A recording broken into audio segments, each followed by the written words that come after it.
No matter what your financial situation is right now, whether you're making a low hourly wage or you're a C-suite executive, this video will show you how to achieve true financial freedom. In this video, we'll cover 3 steps that you can take immediately to start building wealth today. Step 1 is to determine where you are financially.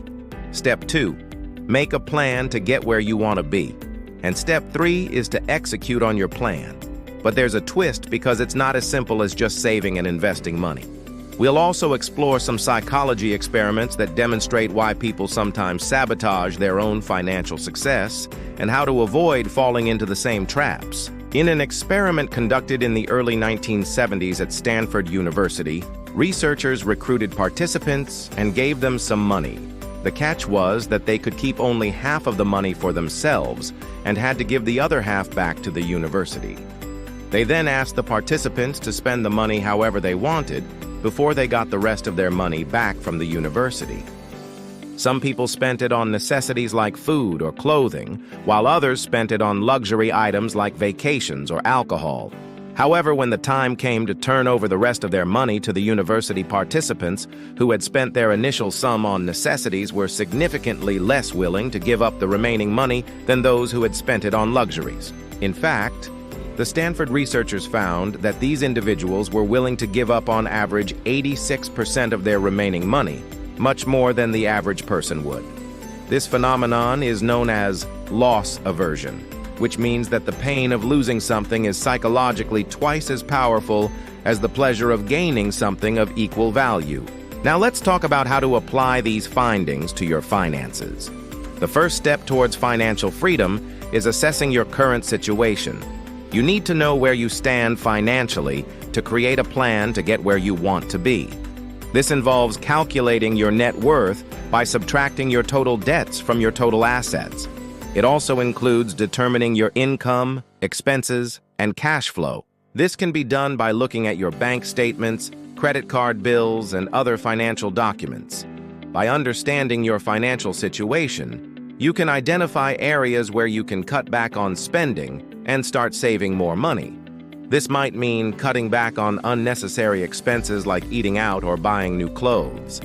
It might also mean finding ways to increase your income through a side hustle or asking for a raise at work. One way to visualize your financial journey is to use a tracker like this one shown in the book The 4-Hour Workweek by Timothy Ferriss. This tracker allows you to monitor your progress over time and stay motivated. Start by listing your current income and expenses, then set a goal for where you want to be financially in the future. Then break down the difference between your current and desired financial situations into smaller, actionable steps. This will help you stay focused and motivated as you work towards your goals. The next step is to make a plan to get where you want to be. Now that you have a clear picture of your financial situation, it's time to create a plan to get where you want to be. This involves setting financial goals, creating a budget, and developing a strategy for investing and building wealth. When setting financial goals, it's important to be specific and realistic. Instead of saying, "I want to save more money," say, "I want to save at least 20% of my income or $500 per month."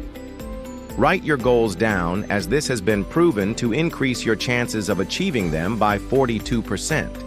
To do this effectively, follow the SMART principle, which stands for specific, measurable, achievable, relevant, and time-bound.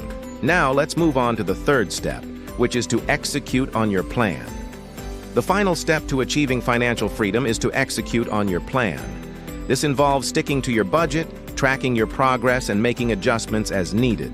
It also includes staying motivated and disciplined, especially when faced with setbacks or unexpected expenses. To help you stay motivated, consider using positive affirmations to reprogram your subconscious mind. For example, you could say, "I am good with money," or "I am attracting wealth into my life every morning when you wake up." You can also use visualization techniques to imagine yourself achieving your financial goals. Picture the feeling of financial freedom and use that as motivation to stay on track. It's also important to celebrate your successes along the way. When you reach a financial milestone, Take some time to acknowledge your hard work and celebrate your progress. This will help you stay motivated and keep moving forward. Remember that achieving financial freedom is a marathon, not a sprint. It takes time, effort, and discipline to build wealth and reach your financial goals.